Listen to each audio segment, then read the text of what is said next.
오늘은 성령, 중생, 성령 세례, 성령 충만 묶어서 한번 다루고자 합니다. 오늘 주제를 신학적 접근과 교회에서 쉽게 다루어지고 인식되어지는 실제적인 부분을 중심으로 나누고자 합니다. 일반적으로 성령에 대한 두 가지 견해가 있어요. 성령에 대한 지나친 강조와 지나친 무시. 이 지나친 강조의 경우는 교회에서도 나타납니다. 특히 몬타노스를 출발점으로 해서 열광주의 또 주관주의적으로 성령에 대한 이해가 오늘날도 일부 지나친 오순절주의적 성령 운동 속에 나타나고 있어요. 고린도 교회에서도 일부 열광주의자들이 있었습니다. 반면에 정통주의는 성령의 사역에는 무관심하고 성령을 지나치게 그리스도 중심주의로 생각하는 경향이 있어요. 그러니까 성령을 지나치게 주관적으로 이해하는 열광주의의 잘못과 성령을 지나치게 합리적이고 제도적이며 객관주의적으로 이해하는 기성교회의 양자택일적 잘못은 좀 벗어나야 된다고 생각을 합니다. 성경에서 성령의 사건을 보면은 사도행전 2장에서 오순절 사건이 있잖아요. 이 사건은 성령 강림 사건으로 기록되어 있습니다. 그러니까 이 사건은 예수 그리스도의 부활 후 첫 번째 맞이하는 오순절에 예루살렘에서 일어난 사건이잖아요. 이 사건은 교회와 기독교의 시작으로 이해될 수가 있습니다. 또 이 사건은 이미 구약 요엘서에서 2장 28절에서 32절 말씀처럼 요엘 선지자를 통해 하나님께서 말씀하셨던 종말론적 사건이에요. 우리 사도행전 1장 4절 5절 사도와 함께 모이사 그들에게 분부하여 이르시되 예루살렘을 떠나지 말고 내게서 들은 바 하나님께서 약속하신 것을 기다리라. 요한은 물로 세례를 베풀었으나 너희는 면달이 못되어 성령으로 세례를 받으리라 하셨느니라. 이 말씀처럼 예수님께서도 제자들에게 예루살렘을 떠나지 말고 이 사건을 기다리라고 명령하셨습니다. 그러니까 오순절 사건의 특징을 보면은 개인은 물론 공동체가 다 함께 체험한 사건이에요. 그러니까 성령 사역을 체험한 사건이라는 얘기죠. 사도행전 8장 14절에서 17절 말씀처럼 예루살렘 교회에 파송받은 베드로와 사도 요한은 사마리아에 내려가서 예수의 이름으로 세례를 받은 사람들에게 성령 받기를 기도하고 또 성령이 임하신 일이 있습니다.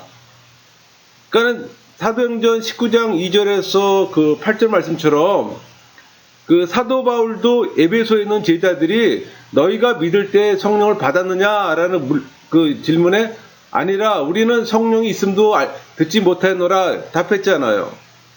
그러니까 그들에게 주 예수의 이름으로 세례를 베푼 후에 그들에게 안수해서 성령이 임하시게 함으로써 방언도 하고 예언도 하게 하신 일이 있습니다.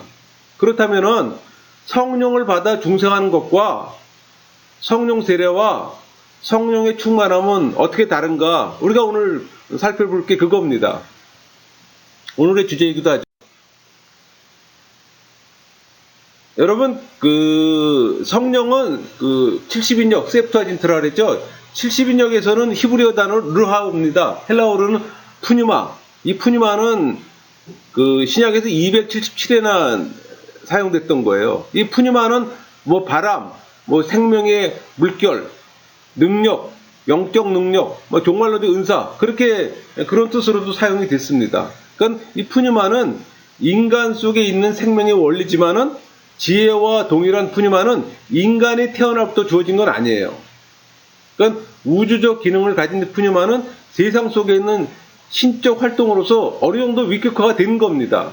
그래서 성령의 사역은 두 가지로 볼 수가 있어요. 그러니까 일반 사역하고 특별 사역이 있는데, 일반 사역은 창조, 섭리와 보존, 우주, 역사, 인간. 그러니까 삼위 하나님의 동시 사역입니다. 반면에 특별 사역은 재창조, 구속, 선택, 그리스도인과 교회. 그러니까 삼위 하나님의 독립 사역으로 이제 구분할 수가 있는 거죠. 성령님은 삼위 하나님이시잖아요. 여러분, 이 개혁주의 신학에서는 이 성령을 칭의의 틀 안에서 다룹니다. 아마 이거는 성령을 구원론 틀 안에서 다루었던 그 중세기 전통을 계승한 거라고 볼 수가 있겠죠. 그러니까 이 성령의 일반 사역에 대한 두 가지 그 편향된 이해가 있습니다. 하나는 구원론, 교회론 중심적 신학에서는 그 성령의 특별 사역을 강조한 나머지 성령의 일반 사역을 좀 경시하거나 도외시하는 경향이 있죠. 반면에 정치적, 역사적 신학에서는 이 성령의 그 일반 사역의 이름으로 성령의 특별 사역을 희생시키는 경향도 없지 않아 있긴 있습니다. 우리는 그 성령과 질서의 관계를 좀 이해할 필요가 있어요. 그러니까 열광주의자들은 성령과 질서를 상호 배타적으로 이해를 합니다. 그래서 성령의 이름으로 수단을 비롯한 질서의 가치를 무시하는 경향이 있어요. 근데 반면에 정통주의자들은 질서를 너무 그 강조한 나머지 성령의 주도권과 사역을 배제하는 그 객관주의적 위험성도 있습니다. 그러니까 성령 하나님은 자유우월권을 인정하면서 질서를 창조하고 이용하시길 원하신다는 사실을 우리는 기억해야 합니다. 그러나 성령은 질서에 반드시 얽매이지 않는다는 사실도 기억해야 되는 거죠. 그러니까 고린도 교회에서 성령의 이름으로 질서를 무시함으로써 교회 구축과 성장을 저해했던 열광주의자를 우리는 볼 수가 있잖아요. 그때 그 바울은 고린도전서 14장 39절 40절에 말씀한 것처럼 질서 있게 하라는 표현을 했습니다. 그렇게 권면을 했어요. 이와 반대로 사도행전에서는 가룟 유다 대신에 마띠아가 사도로 피택됐잖아요. 그 후에 성령 강림이 있었습니다. 그러니까 성령 강림 이후에는 다시 7집사와 7집사의 피택이 있었고, 그러니까 성령과 질서 사이의 그 관계에서는 성경은 어디서에서도 양자택일을 강요하지는 않아요. 그러니까 성령은 질서를 수단으로 사용하기를 원하신다는 거죠. 성령의 일반 사역을 보면은 우리는 성령을 종교 영역에 가두는 경향이 좀 있습니다. 그러니까 성령은 만물 속에 활동하고 유지하는 영이시잖아요. 또 성령은 개인과 교회 구원만을 위해 활동하지는 않습니다. 그러니까 성령은 개인과 교회와 더불어 세상을 변화시키는 영이에요. 그러니까 하나님을 사랑하게 만드는 영이기도 하면서 또 세상 속에서 사랑의 공동체를 만드는 영이기도 합니다. 또 지식과 지혜의 원천이지만 이 모든 지식과 지혜의 근원이 하나님께 있다는 걸 또 알리는 영이기도 합니다. 그래서 이 성령은 인간의 사회뿐만 아니라 창조 세계까지 깊숙이 침투해 계시고 또 인간과 사회와 창조 세계를 유지시키고 변화시키고 구원해가는 영입니다. 그러니까 성령의 활동을 제도적 교회 속에 가두는 것은 바람직하지 않죠. 잘못된 거죠. 그러니까 이 모든 영역에서 성령의 사역은 성령의 일반 사역으로 이해가 됩니다. 그래서 일반 은총 차원에서 이해가 되는 거예요, 그게. 여러분, 그 성령의 일반 사역, 특별 사역, 어느 것도 경시하거나 무시하면 안 됩니다.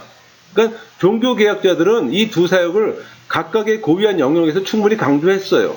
그러니까 하나님의 아들이 자신의 백성과 하나가 되기 위해서 그들에게 부어놓은 독특한 생명이 있잖아요. 그러니까 성령은 성부의 영과 영원한 말씀의 영으로서 일반 사역과도 관계가 되고 성부의 영과 중보자 영으로서 또 특별 사역과도 관계가 되는 거예요. 여러분, 물세례는 예수 그리스도를 주로 믿는 사람들이 죄를 씻음을 받고 의인이 됨으로써 이제 하나님 자녀가 되었습니다 하는 표현은 어떤 표를 나타낸 의식이잖아요. 의식일 뿐입니다, 이거는. 그래서 세례는 물을 사용해 죄 씻음을 표시하는 거예요. 그러나 사람은 유한한 존재이기 때문에 잘못된 이해에서 비롯된 어떤 믿음을 가지고 신앙 고백할 수가 있습니다. 무슨 얘기인가 하니 거짓으로 믿음을 고백하는 경우가 있다는 얘기예요. 그래서 물세례는 진정한 믿음에서 나온 구원과 정확히 일치 않을 때가 많이 있습니다. 그게 우리 지금 교회에서 나타나는 현상이잖아요. 그래서 성경은 물세례 이외에 성령 세례를 말하는 겁니다. 여러분, 그 성령 세례는 성령으로 말미암아 베풀어지는 세례입니다. 그러니까 물세례에 있어서 있을 수 있는 오해나 거짓이 있을 수가 없어요. 그러니까 성령께서 말씀으로 사람의 의지를 인쳐주시고 또 임하시고 믿음을 주시고 깨닫게 하시고 믿어지게 하시는 거예요. 그게 성령의 사역이잖아. 이 과정에서 필요하다면은 성도의 마음속에서나 뭐 또 밖에서나 특별한 능력이나 현상이 나타나기도 합니다. 그러니까 우리는 성령이 임하셨다는 표현을 한 가지 의미로만 생각할 수는 없어요. 그러니까 성령이 임하셨다는 표현은 문맥에 따라서 중생케 하는 은혜 베푸심도 있고 중생을 확정하는 증거를 보여줄 수도 있어요. 또 중생한 사람답게 살 수 있게도 하시고, 그러니까 중생의 복음이 효과적으로 전파되고 섬겨지도록 함으로써 그 다양한 개성을 할 수가 있습니다. 그러니까 성령의 임하심은 성령 세례나 성령 충만으로도 뭐 설명되기도 합니다. 그러나 성령 세례와 성령 충만은 다른 겁니다. 그건 이따 저희가 설명드리겠습니다. 여러분, 세례 헬라어로 밥티조입니다. 동사예요. 여기서 나온 영어가 밥티지예요. 세례를 받다고 보통 번역을 합니다. 담그다, 적시다 뜻을 갖고 있어요. 그러니까 물세례는 물에 완전히 잠기게 되는 걸 말합니다. 이게 그 세례의 본질적 의미예요. 그러니까 세례는 교회 구성원이 되는 의식인 물세례와 성령을 받는 성령 세례로 구분이 됩니다. 그러니까 성령 세례는 물세례와 밀접한 관계가 있어요. 그러니까 물세례는 성령 세례가 가지고 있는 의미를 가르쳐주는 예표예요. 이 사실은 예수님께서 사도행전 1장 5절에 요한은 물로 세례를 베풀었으나 너희는 몇 날이 못되어 성령으로 세례를 받으리라 하셨느니라 하신 말씀이나 이 세례 요한이 그 마가복음 1장 그 8절에서 나는 너희에게 물로 세례를 베풀었거니와 그는 너희에게 성령으로 세례를 베푸시리라 그 말씀처럼 잘 드러나는 겁니다. 그 세례의 특성을 보면은 몇 가지가 있어요. 최초성, 단회성, 지속성, 정결성, 보편성, 하나님 주권성. 그러니까 최초성. 세례는 예수 믿는 사람을 시인하는 사람에게 맨 처음으로 행해지는 의식입니다. 그러니까 단회성, 지속성은 한 번 세례 받은 사람은 그 효력이 일정 동안 계속 유지가 돼요. 그래서 반복해서 다시 세례를 받을 필요가 없다는 얘기고, 정결성. 세례는 죄 씻음을 받았음을 표현하는 그 의식이잖아요. 보편성, 믿는 사람은 누구나 다 세례를 받습니다. 하나님 주권성, 세례를 주라는 명령은 있습니다. 그러나 세례를 받으라는 명령은 없어요. 그러니까 그 얘기는 세례는 사람보다 하나님으로부터 일방적으로 주어지는 성질을 갖는 거예요. 그러니까 이런 특성들은 물 세례나 성령 세례나 동일합니다. 그런데 중생하고 이렇게 우리가 지금 오늘 주제인 성령 세례 그런 거를 좀 알려면 개념 이해가 좀 필요합니다. 우리 인간 영혼은 마인드하고 하트로 구성되어 있습니다. 우리 마인드에는 지성, 오성, 이성이 되어 있잖아요. 반면에 하트는 의지하고 감정이에요. 그러니까는 우리 그 지성, 오성, 이성. 그러니까 지성은 그 하나님을 지식인 면이에요. IQ 같은 거죠. 오성은 분별이에요. 이성은 판단력이고, 반면에 의지는 행동 주체입니다. 그러니까 지성이나 이성이가 선하다고 주는 것을 그대로 받고 그걸 행동할 뿐인 거예요. 그러니까 자기 혼자 어떤 판단하고 하는 그런 능력이 없어요. 의지는 마인드에서 준 걸 갖고서 행동할 뿐입니다. 반면에 감정은 수시로 변하는 느낌이죠. 근데 여러분 그 성령께서 중생이란 개념이 뭐냐면은 성령께서 그 말씀으로 우리 의지를 인쳐줄 때 그게 나타나는 현상이 중생이에요, 여러분. 그리고 그 성령께서 이 말씀으로 우리 의지 쳐줄 때 우리 안에 생기는 것이 믿음이라는 틀이 생깁니다. 돋보기의 일종의. 그렇게 하고 그 말씀이 우리 그 영혼 안에 자리매김하고 성령이 우리 이 하트 안에 자리매김을 합니다. 이게 성령 세례예요, 여러분. 그러니까 성령 세례는 제가 항상 하는 말씀이지만 사람의 안수에서 이루어지는 것이 아니라 성령께서 말씀으로 우리 인칠 때, 의지를 인칠 때 그때 나타나는 현상이 중생이라고 그랬잖아요. 중생하면서 그 성령께서 우리 안에 자리매김할 때 그게 성령 세례입니다.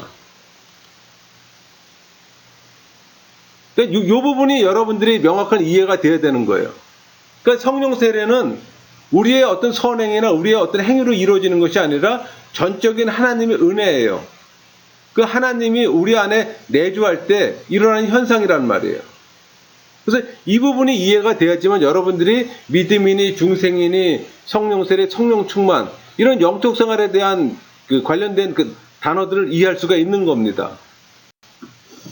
여러분 중생과 성령 세례 용어를 정의한 후에 사용해야지만 혼동을 피할 수가 있어요. 그러니까 중생은 회심 전에 일어나는 현상입니다. 그러니까 새로운 원리의 주입이에요. 그러니까 중생은 믿음보다는 시간적으로 앞서거나 뭐 동시에요. 믿음은 들음에서 나잖아요. 또 믿을 수 있게 하는 듣는 길을 심어주는 과정이라고 볼 수 있습니다. 왜냐하면은 사도행전에서 이 용어를 예수님 영접과 관련해서 또 사용했고 때로는 성령의 은사와 관련해서 사용하기 때문입니다. 그러니까 보혜사 성령께서 우리를 그리스도와 그리스도의 모든 은혜들과 연결시켜 주십니다. 우리는 그리스도뿐만 아니라 그리스도의 은사도 받아요. 마찬가지로 우리는 성령을 받듯이 성령의 은사도 받습니다. 그러니까 우리 안에 성령께서 내주하시고 그분께서 우리에게 필요에 따라 각양 은사를 주십니다. 여러분 성령 세례가 주어지는 때는 중생할 때입니다. 그러니까 우리 영으로 더불어 증거하는 이 성령의 증거가 죄의 깨달음과 회심, 성화, 조명 같은 일이 있어서 성령의 보편적 사역이 일어나는 일이에요. 그러니까 성령 세례의 목적은 우리로 하여금 우리의 신분에 대한 절대적 확신을 갖게 합니다.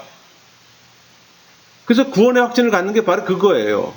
구원의 확신은 내가 갖는다고 가져지는 게 아니란 말이에요. 그러니까 하나님 나라의 증인이 될수록 능력도 주십니다. 담대함을 주시는 거예요. 그게 확신이거든요. 또 그것은 기쁨과 하나님께 대한 사랑으로 인도하는 그 체험을 하게 됩니다. 그러니까 성령의 증거는 은사나 현상을 동반할 수도 있고 그렇지 않은 경우도 있어요.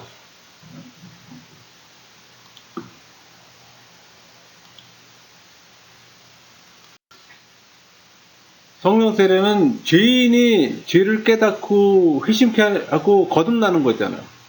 그러니까 죄인된 우리가 십자가로 말미암아 의인된 걸 가리키는 겁니다. 어둠에서 빛으로 사망에서 생명으로 옮겨지는 걸 말하죠. 그러니까 로마서 6장 3절 4절 말씀이 그 말씀이죠. 무릇 그리스도 예수와 합하여 세례를 받은 우리는 그의 죽으심과 합하여 세례를 받은 줄을 알지 못하느냐. 그러므로 우리가 그의 죽으심과 합하여 세례를 받음으로 그와 함께 장세되었나니 이는 아버지의 영광으로 말미암아 그리스도를 죽은 자 가운데서 살리신 것 같이 우리로 또한 새 생명 가운데 행하게 하려 함이라. 그러니까 죄를 깨닫게 하고 거듭나게 하는 일은 오직 성령만이 하실 일입니다. 그러니까 성령께서 오셔서 죄에 대하여 또 의에 대하여 또 심판에 대하여 또 세상을 책망하십니다. 그러니까 성령 세례는 성령의 능력으로 증인된 삶을 살게 되는 것을 말하는 거예요. 또 성령 세례는 구원의 필수잖아요. 내 뜻이 아닌 하나님의 뜻대로 살며 그에 필요한 모든 능력을 또 받기 위한 것입니다. 그러니까 하나님의 일을 하기 위해서는 성령의 끊임없이 능력을 받는 영적 체험의 출발이라고 할 수 있어요. 그러니까 성령 세례는 성령의 사역, 예수님의 사역이라고 말할 수 있는 거죠. 예수님의 죽으심으로 우리의 죄와 옛사람을 다루셔서 온전히 해결하셨습니다. 그러니까 예수님의 부활하심으로 우리로 새 생명을 얻게 하시고 새 사람으로 새 생활을 하게 하시는 거죠. 여러분 또 성령 세례의 목적이 있습니다. 그건 나 자신을 위한 것이 아니라 하나님 나라의 확장을 위한 거예요. 믿는 이들에게 하나님의 은사가 주어는 것은 그 개인의 명예를 위해서 주는 것이 아니라 교회를 세우기 위해서, 교회의 덕을 위해서 그 은사를 주는 거예요. 전도를 위해서 주신 말씀 선포나 복음을 전하는데 사용하라고 은사를 주시는 거예요, 여러분. 그러니까 나 자신의 신앙생활을 유익하게 하는 게 목적이 되면은 성령 세례 받은 후에 삶이 수동적으로 됩니다. 오히려 은혜를 충분히 누리지는 못해요, 여러분. 성령 세례를 받는다는 거는 받았든지 안 받았든 간에 알아야만 하는 확실한 경험이에요. 그래서 성령 세례를 받는다는 거는 교회 생활과는 별개의 뚜렷한 성령님의 활동입니다. 그 사도행전 11장 15절 16절 내가 말을 시작할 때 성령이 그들에게 임하시기를 처음 우리에게 하신 것 같이 하는지라. 내가 주의 말씀에 요한은 물로 세례를 베풀었으나 너희는 성령으로 세례를 받으리라 하신 것이 생각나노라.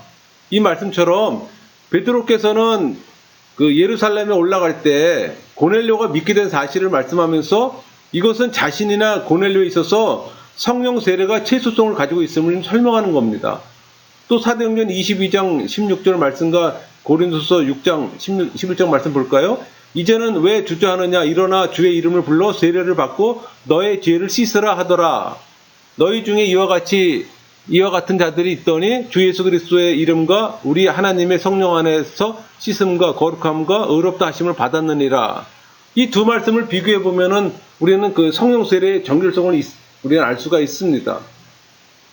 또 사도 바울이 고린도서 12장 13절 우리가 유대인이나 헬라인이나 종이나 자유인이나 다 한 성령으로 세례를 받아 한 몸이 되었고 또 다 한 성령을 마시게 하셨느니라. 성령 세례의 그 보편성을 말씀하는 겁니다. 그러니까 우리는 성경에 성령의 세례는 받으라는 명령이 없는 사실과 한 번 성령 세례를 받았던 사람이 다시 받았던 예가 없었던 사실을 통해서 성령 세례가 하나님의 주권성과 당회성을 가지고 있음을 우리는 알 수가 있는 거예요. 여러분, 성령 세례를 받는 것은 구원의 확신에 있어서 매우 특별한 과정입니다. 우리 구원의 확신의 두 가지 용어를 지금 로마서 말씀으로 좀 알 수가 있는데 로마서 8장 14절 무릇 하나님의 영으로 인도함을 받는 사람은 곧 하나님의 아들이라. 여러분이 스스로 시험해보고 자기가 성령의 인도함을 받고 있다고 만족한다면은 여러분은 하나님의 아들임을 확신할 수가 있습니다. 또 로마서 8장 15절 너희는 다시 무서워하는 종의 영을 받지 아니하고 양자의 영을 받았으므로 우리가 아빠 아버지라고 부르짖느니라. 이 15절 말씀은 더 고차원적 구원의 확신의 유형입니다. 그러니까 그거는 자기 속에 아바 아버지라고 부르짖게 하는 양자의 영을 의식하는 그리스도인이 갖는 확신이에요, 여러분. 그러니까 성령 세례는 가장 고차원적인 확신의 형태입니다. 그걸 능가하는 건 없어요. 그것은 구원의 확신의 정점이기도 해요. 그러니까 성경으로부터 끌어내는 확신의 형태이기도 합니다. 그러니까 신약에서 모든 믿는 자들이 성령 세례를 경험했다는 것이 직접적인 증거가 되는 거예요. 성령 은사의 보편성은 유엘의 예언의 2장 28절에서 31절 그 예언 속에서 나타난 중요한 요점 중에 하나이기도 합니다.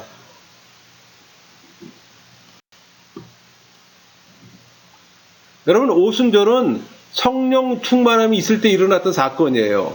그러니까 오순절에 대한 누가의 설명은 이런 일이 정말로 일어날 일이라는 것을 분명하게 해줍니다.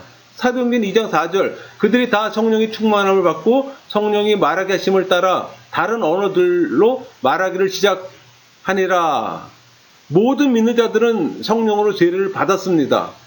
또 베드로가 설교를 할 때 3,000명의 회개들의 경험의 묘사는 이 말씀과 일치합니다. 우리가 성령을 논할 때 사도행전을 빼놓고 말할 수 없을 정도로 사도행전을 성령 행전이라고 보통 얘기하잖아요. 대표적인 예가 1장 8절입니다.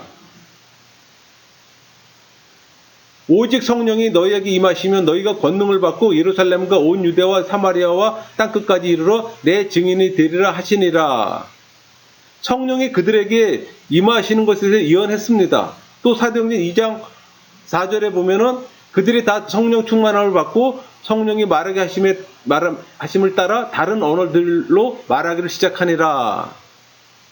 그러니까 성령 충만함 받는 것에 대해서 서술하고 있는 거예요. 또 사도행전 2장 38절에는 성령 받는 것에 대해서 서술하는 거고. 그러니까 종합적으로 볼 때 우리는 성령이 우리에게 임하심으로 중생하고 세례를 받는 것을 하나로 보아야 되는 거예요. 그러니까 중생하고 성령 세례 받는 건 하나의 사건입니다. 묶어서 봐야 되는 거예요. 분리해서 볼 수 있는 게 아닙니다. 그거는.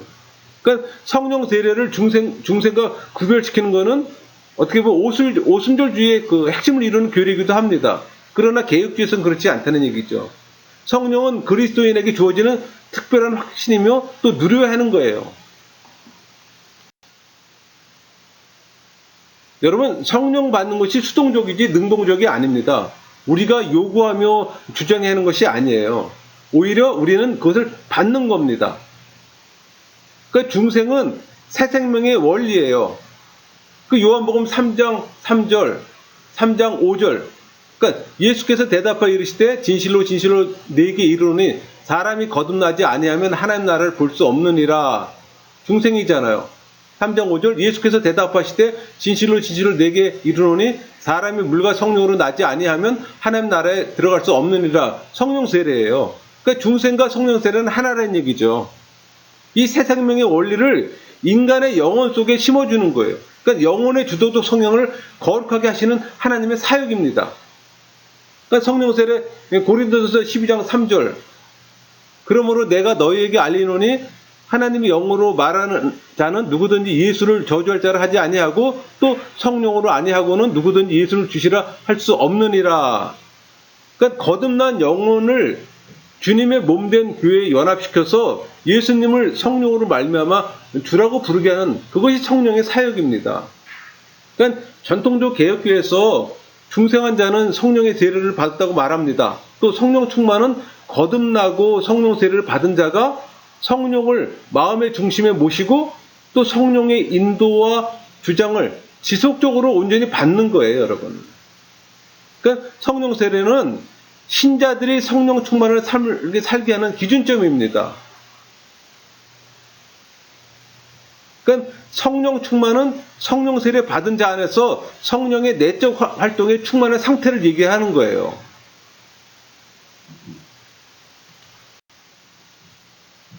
성령 세례 받은 사람들의 결과물이 성령의 열매잖아요. 성령 세례 받은 현상은 모든 사람에게 똑같은 것은 아닙니다. 그러니까 성령 세례 받은 사람이라면 누구에게나 다양한 종류의 은혜가 주어집니다. 어떤 이에게는 이런 능력을, 어떤 이에게는 저런 능력을. 그러니까 성령 세례 받으면은 하나님의 능력이 다양하게 주어지는 거예요. 그러니까 성령 세례의 또 다른 결과는 증거와 봉사에 있어서 담대함입니다. 그러니까 성령 세례 받으면 그 세례 받은 자 안에 하나님과 그리스도와 그리고 영적인 것도 가득 차게 됩니다, 여러분. 그러니까는 다른 모습이 보여지는 거예요. 우리가 교회를 다니면서도 다른 모습을 보이지 못하는 거는 성령 세례 받지 않은 사람이기 때문에 그런 거예요, 여러분. 성령 세례를 받게 되면 어떤 형태로든지 다른 변화가 있게 돼 있습니다. 그래서 우리가 종교인과 신앙의 구별은 열매로 우리가 파악할 수가 있는 거예요. 여러분에게 가장 소중한 것은 무엇입니까? 여러분은 무엇을 하나님께 구합니까? 여러분, 교회 안에 성령 세례 받은 신앙인은 소수라는 사실을 꼭 기억하세요. 성령 세례 받기를 원하십니까? 구하셔야 합니다. 구원의 확신이 없다면 확신이 생길 때까지 그 문제를 붙잡고 말씀 속으로 나아가셔야 돼요. 예수 그리스도를 아는 지식이 형성될 수 있도록 시간을 투자하셔야 합니다. 말씀을 사모하세요. 성령 세례는 말씀과 기도 안에서 이루어지는 거예요. 그때 성령이 임하십니다. 그러니까 예수 그리스도를 구세주와 또 하나님으로 받아들이고 죄를 인식하고 죄에 대한 회개 또 하나님께 전적으로 삶을 맡기는 거예요. 하나님에 대한 갈망, 말씀의 갈급함 그걸 갖고 주실 것을 믿고 기도해야 되는 겁니다, 여러분. 지식과 정보를 습득하려는 게 아니에요. 갈급한 심령을 매달리고 말씀에 반응해야 됩니다, 여러분. 구원받는 거는 말씀 그렇게 쉬운 게 아니에요, 여러분. 성령 세례 받는 거 그렇게 쉬운 거 아닙니다. 교회 안에서 교회 생활한다고 다 성령 세례 받는 거 아니에요.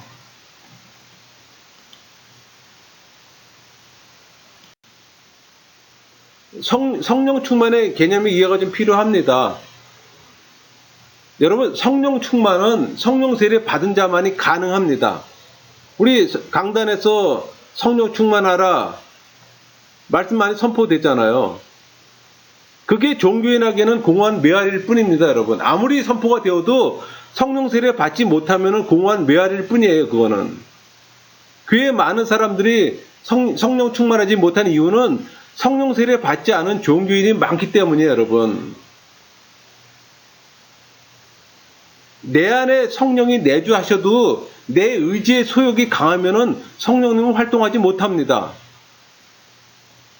자기 부정, 자기 부인이 있을 때 성령님은 활동하시는 거예요. 그러니까 내 의지의 소욕이 없고 내 안에 내주하시는 성령이 자유롭게 활동할 때 성령 충만의 역사가 일어나는 거예요. 어떤 사람은 요만큼 일어나요. 어떤 사람은 이만큼 일어납니다. 이 얘기는 무슨 얘기인 거 아니에요? 많은 사람들은 자기의 자기 의지를 중심적으로 하는 거예요. 자기 소욕을 버려야 되는데 소욕을 버리지 못할 때 성령님은 절대 활동을 못 하신다니까요. 내 소욕을 버리는 만큼 나를 부정하는 만큼 나를 부인하는 것만큼 성령님은 활동하시는 거예요. 그러니까 내 자기 부정이 많을수록 나는 성령 충만할 수밖에 없는 거예요. 내 부인이 없을 때는 성령은 절대 활동하지 않습니다. 그래서 상당히 많은 수의 사람들이 성령 세례 받는 사람도 소수지만은 성령 충만한 삶을 사는 사람은 더 소수라는 거예요, 여러분. 그거 꼭 기억하셔야 돼요.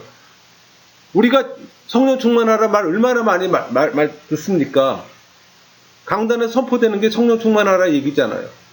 그러나 실제 일상의 삶에서 성령 충만한 사람이 많지 않은 이유는 바로 그런 이유예요.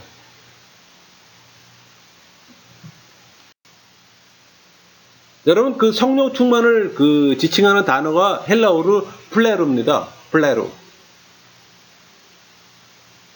그러니까 플레로하고 플레도가 있어요. 그러니까 사전의 뜻을 인용하면은 무엇이 그 마음을 사로잡을 때 충만하다고 말합니다.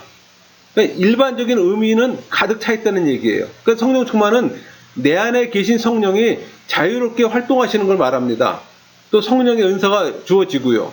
그러니까 내적 사역으로서는 그 충만은 성령 충만, 그러니까 즉 열매, 성령의 열매를 맺게 하는 거예요. 그러니까 성령이 내 안에 거하시면서 성령이 강같이 흘러나신 거예요. 생수가 흘러나오는 겁니다, 여러분. 그러니까 성령의 열매가 자라나는 거예요. 우리 갈라디아서 5장 22절에서 23절 말씀처럼. 그러니까 성령 충만한 삶을 지속적으로 살게 되면은 은사와 열매가 균형 있게 나타나서 힘 있는 그리스도인이 되는 겁니다. 그런 삶을 살 수가 있는 거죠. 그러니까 충만함은 성령의 두 사역을 조화 있게 나타납니다. 그러니까 성령의 다양한 은사가 있어서 다양한 능력을 나타나기도 하고 성령의 열매가 있어서 성품의 변화가 나타나기도 하는 거예요, 여러분. 우리 안에 성령이 계시고 우리 안에 말씀이 있는데 다양한 변화가 나타날 수밖에 없죠. 우리 안에 성령이 없기 때문에 변화를 나타내지 못하는 것뿐이죠. 성령 충만을 받는다는 것이 성령 세례를 받는다는 것과는 다른 겁니다. 성령의 인침, 실링이죠. 성령의 인침은 성령 세례와 같은 의미예요. 그러니까 성령 세례와 성령의 인침은 하나의 체험입니다. 그러니까 성령의 인침 없이는 성령 세례를 받을 수가 없어요. 성령 세례의 목적은 우리로 하여금 구원과 담대함을 갖고 증거토록 하는 데 있습니다. 그러니까 성령 세례의 직접적인 효과는 사도행전 2장에 분명히 나타나 있어요. 그러니까 사도행전 2장의 기록은 성령 세례에 대한 기록이에요.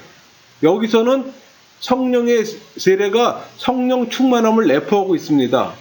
그러나 성령 세례를 받지 않고는 성령 충만함은 없다. 그건 확실한 거죠.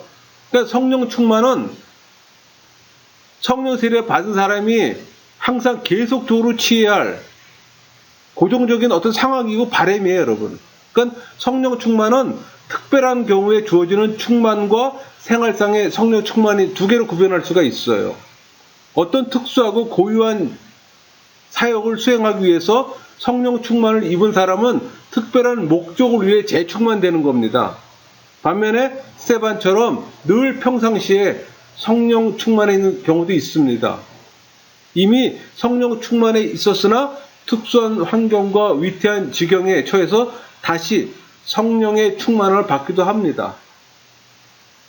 그러나 우리는 늘 성령 충만을 받아야 되는 거예요.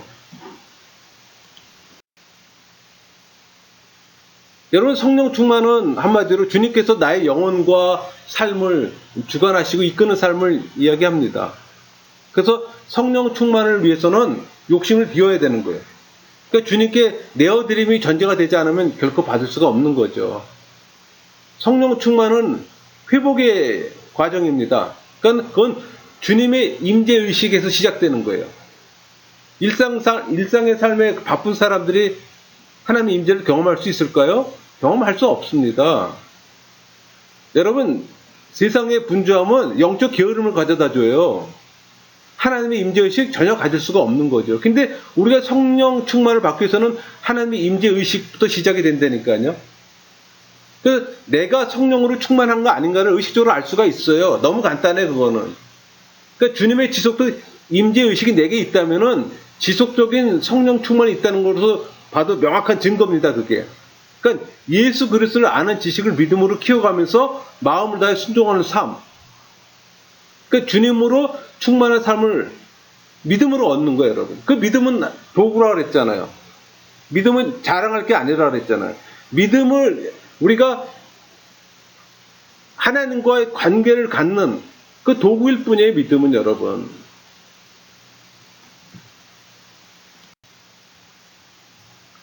여러분, 그 성령 충만하는 내주하시는 성령께서 온전히 지속적으로 우리가 순종할 때 나타나는 결과로서의 삶입니다. 그러니까는 성령 충만한 삶은 단지 주관적인 어떤 느낌이 아니에요, 여러분. 어떤 교리적인 주장으로 받아들이면서 알게 되는 게 아니니까요. 그건 지식일 뿐이죠. 요한복음에서는 성령의 역사를 바람으로 비유도 하셨습니다. 그러니까 바람은 우리 눈으로 볼 수 없잖아요. 그러나 우리는 그 바람의 소리는 들을 수가 있잖아요.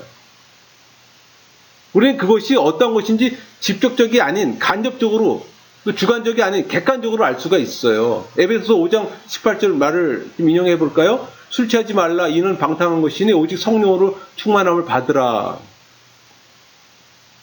이 술 취함과 지금 대조를 설명하는 겁니다. 술 마신 자가 술의 영향을 받듯이 성령 충만함도 성령의 능력에 지배를 받거나 그런 현상이에요. 그러니까 술 취함과는 근본적으로 다르죠. 거기다 비하면 안 되겠지만은, 그러니까 어둠과 낮과 밤의 차이, 그만큼 현저한 구별이 있습니다. 그러니까 한쪽은 불의한 힘에 지배받는 거라면 한쪽은 의롭고 경건한 힘에 그 지배받는 거예요. 그건 에베소 5장 18절 말씀이 바로 그거예요. 세상적인 삶과 성령의 지배를 받는 삶의 모습을 아주 비유하는 겁니다. 그러니까 성령 충만의 특징은 성령의 내적 임재를 느끼며 예수 그리스도의 성품이 삶에서 나타나며 또 그리스도의 중심의 삶을 살게 돼 있습니다, 여러분. 세상 물질보다는 말씀을 더 사랑하게 돼 있어요. 왜? 성령의 초자연적 능력이 내 안에서 지금 일어나기 때문에. 여러분, 세상의 물질 좋은 거죠.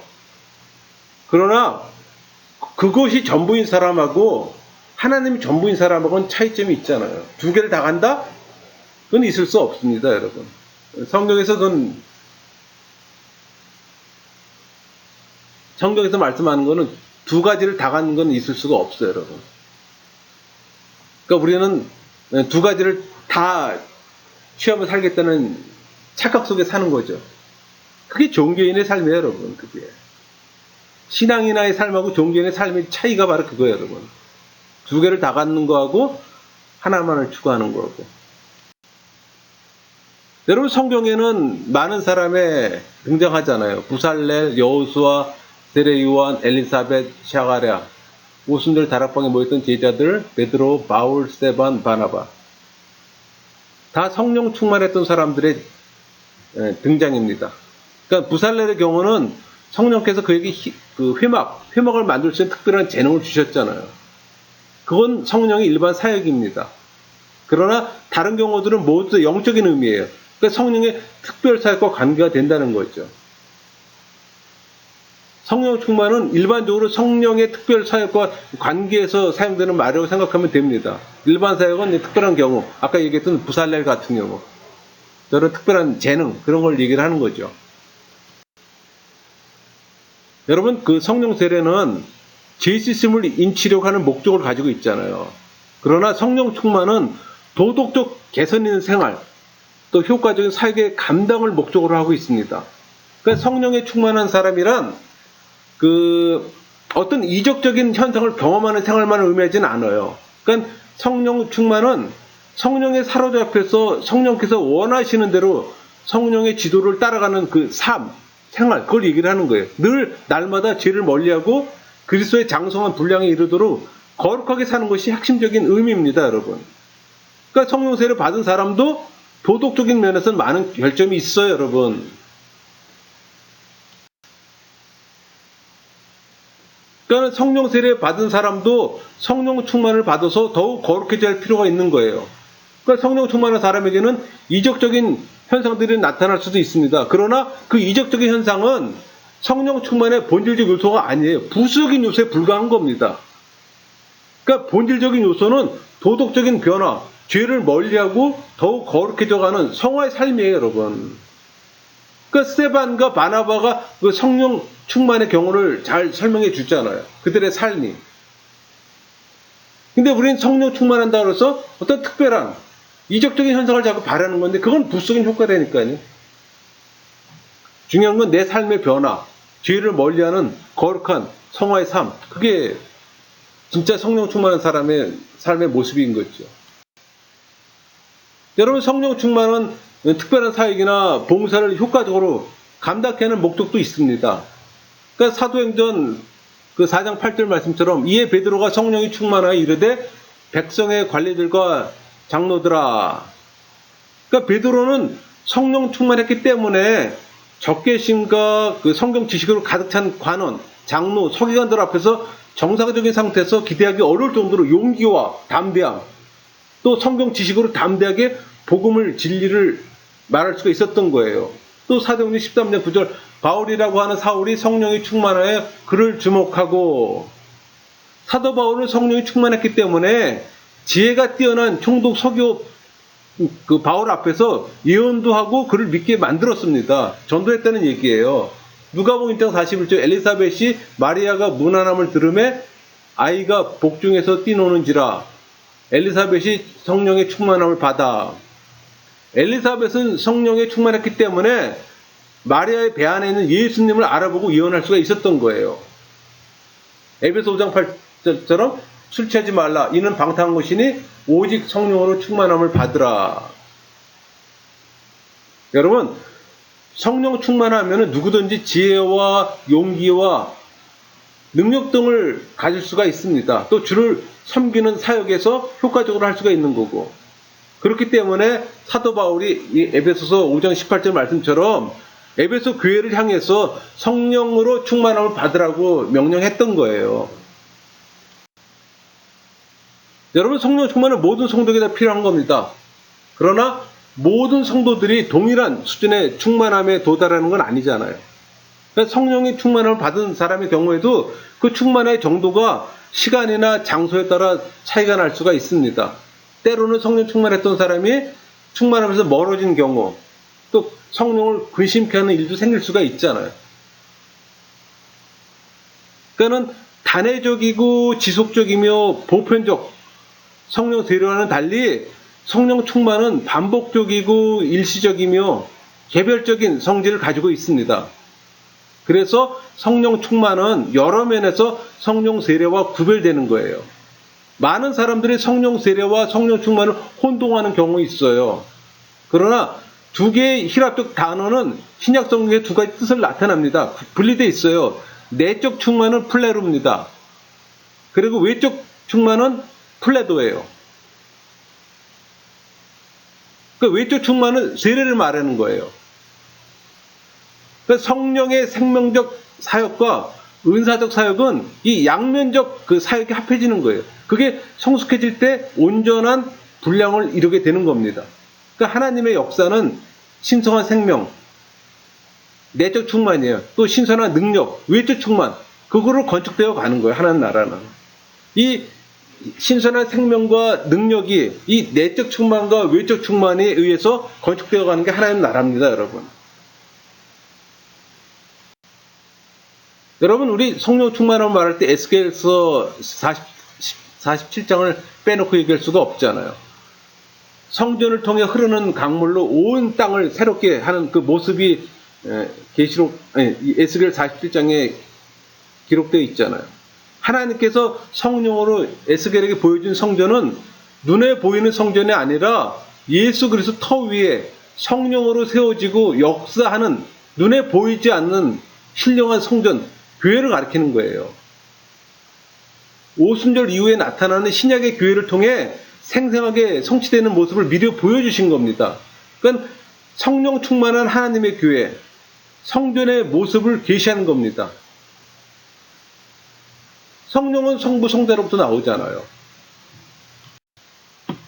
여러분, 그 에스겔서 47장 생명수의 강은 갈수록 깊어지잖아요. 처음엔 발목, 무릎, 허리, 나중에 헤엄쳐야 할 강으로 네 가지 영적 생활의 단계로 구분을 해줍니다.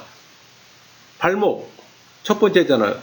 거듭나는 거예요. 중생하는 겁니다. 하나님 앞으로 나아가는 거예요. 그 수준은. 그러니까 우리의 발걸음이 예수님을 향한 삶으로 전환되는 겁니다. 무릎, 예수님과 교제하기 위해서 기도하는 겁니다. 무릎으로 사는 법을 배우기 시작하는 거예요. 자신을 쳐서 복종시키는 훈련에 들어가는 겁니다. 허리, 섬기러 오신 예수님을 배우는 거예요, 여러분. 겸손하게 섬기는 법을 배웁니다. 섬기며 봉사하며 다른 사람의 필요에 민감하게 반응하며 도와주는 단계. 그 다음에 헤엄칠 물, 건너가지 못할 강. 그러니까 예수님만을 나타내는 겁니다. 영적인 비밀을 깊이 알아가는 삶이에요, 여러분. 그러니까 깊은 곳에서 헤엄침은 자신의 힘이 필요한 것이 아니라 부력을 이용해서 떠가는 법을 배워야 하는 거예요. 여러분, 수영할 때 내 힘으로 수영하는 것이 아니라 내가 떠갖고서 그런 수준이 돼야 되는 거잖아요. 그러니까 성령의 역사하심과 성령의 능력에 전적으로 의존하는 삶, 그런 삶을 얘기를 하는 거예요, 여러분. 여러분 어느 단계에 있습니까? 여러분 성령 충만받게 되는 방법이 있어요. 여러분 그 성령의 충만함을 명령하셨다는 얘기는 성령 충만이 하나님의 주권에 따라 일방적으로만 주어지는 것이 아니라 우리들 편에서도 힘써야 될 부분이 있음을 지금 의미하는 겁니다. 그러니까 성령의 충만은 성령께서 주시는 선물이 그러나 우리의 노력 없이 저절로 얻어지는 건 아니라는 얘기예요. 성령 충만은 성령의 지배를 받는 것이므로 성령을 소멸하거나 또 근심케 하지 않고 또 성령의 인도하심에 따라 생활하는 것이 중요하다는 겁니다. 그게 데살로니가 전서 5장 19절, 에베소 4장 30절, 갈라디아 5장 6절 말씀이에요, 여러분. 그래서 사도 바울은 에베소 5장 15절부터 21절의 말씀처럼 성령 충만을 위해서 악한 세월을 따라 살지 않고 지혜롭고 분별하여 세월을 아끼라는 거예요. 주의 뜻을 분별하라는 겁니다. 술 취하는 것 같이 어떤 것에 빠져서 끌려다니지 말라는 거예요. 세상 것에 마음 빼앗기지 말라는 거예요, 여러분. 신령한 찬송을 부르고 범사에 감사하고 피차에 복종하는 것이 필요하다고 말씀하시는 거예요. 근데 세상 속에서 세상 것에 마음 빼앗겼을 때 저게 가능합니까? 어렵죠? 그러니까 세상 거하고 하나님 거하고 두 개를 다 내 손 안에 놓고 간다? 있을 수가 없다는 얘기죠. 그건 내 욕심이고 내 착각일 뿐이라는 얘기죠. 성령 충만을 받기 위한 조건이 있습니다. 첫째, 우리의 죄를 다 고백해야 돼요, 우선. 거룩하신 하나님으로부터 지배를 받는 건데 우리가 생각이나 행동에 죄가 있어서는 안 됐잖아요. 그러니까 우리 자신을 십자가 보혈로 정결케 해달라는 기도가 이루어져야 되는 거예요. 둘째, 수시로 성령 충만함을 간절히 바라고 구해야 되는 겁니다. 그냥 가만히 있으면 주어지는 게 아니라는 얘기죠.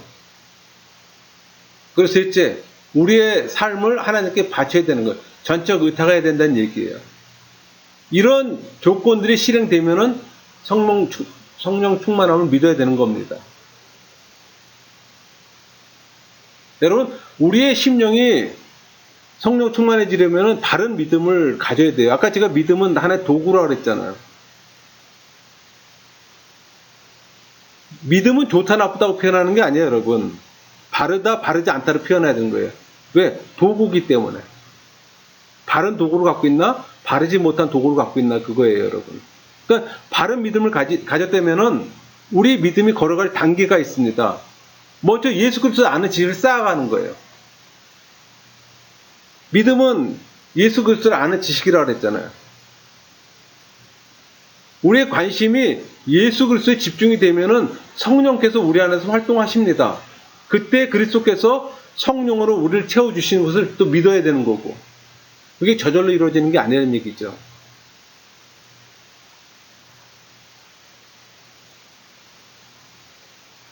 목마르거든 내게로 와서 마시라.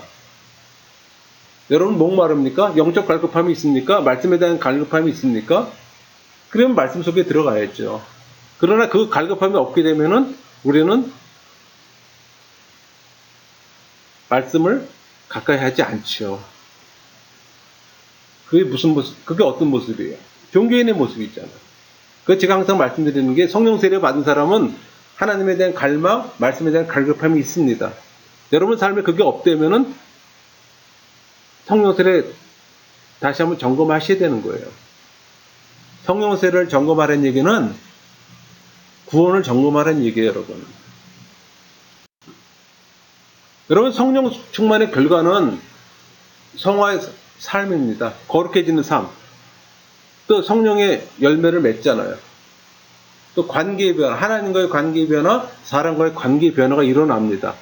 먼저 하나님과의 관계의 변화가 먼저 일어납니다. 그 다음에 전도하는 거예요. 받은 은혜가 크니까는. 다섯째, 은사의 체험을 경험하게 됩니다. 성령의 은사. 성령의 은사는 다양하잖아요. 성령 충만에 관해서 명령을 하고 있다는 사실은 성령 세례 받은 기독교인이라도 성령으로 충만하게 되는 것이 중단될 수 있다는 걸 또 보여주는 얘기이기도 해요. 에베소 5장 18절 말씀처럼 오직 성령으로 충만함을 받으라. 이 성령의 충만은 성령의 내주나 성령의 인침입니다. 또 성령으로 계속해서 충만해야 한다는 명령이 나오면 여기 나오는 동사가 네 가지 그 유의점이 있어요. 오직 성령으로 충만함을 받으라. 그 동사는 명령형이잖아요. 받으라 명령형입니다. 성령 충만이 제한적인 것이 아니라 모든 그리스도를 향한 것임을 알아야 되는 거예요, 여러분. 성령 세례 받은 모든 사람에게 해당되는 겁니다. 단 종교인에게는 해당되지 않겠죠. 둘째, 이 동사는 복성으로 되어 있어요. 여러분 이 글은 기독교 공동체 대상으로 쓴 글입니다. 그러니까 성령 충만은 어떤 사람에게만 예약된 특권이 아니라 모든 사람에게 해당되는 의무예요, 여러분. 또 세 번째, 이 동사는 수동태입니다. 성령 충만이 인적 체험이 아니라 성령에 의해서 체험되는 것을 시사하는 거예요. 네 번째는 현재형입니다. 헬라어에서 명령법이 현재형이라면 그 행동은 계속되는 거예요. 그러니까 성령 충만이 이례적인 것으로 끝나는 것이 아니라 계속적으로 채워져야 됨을 시사하는 거예요, 여러분. 그러니까 성령 세례는 예수님을 믿을 때 누구나 받을 수 있습니다. 또 성령 충만은 개인적 죄에서 떠나 성령에게 전적으로 의탁될 때 이루어지는 거예요. 그래서 성령 세례는 은혜의 사기이고 성령 충만은 은사의 사기라고 얘기할 수가 있는 거예요. 강의를 마치겠습니다.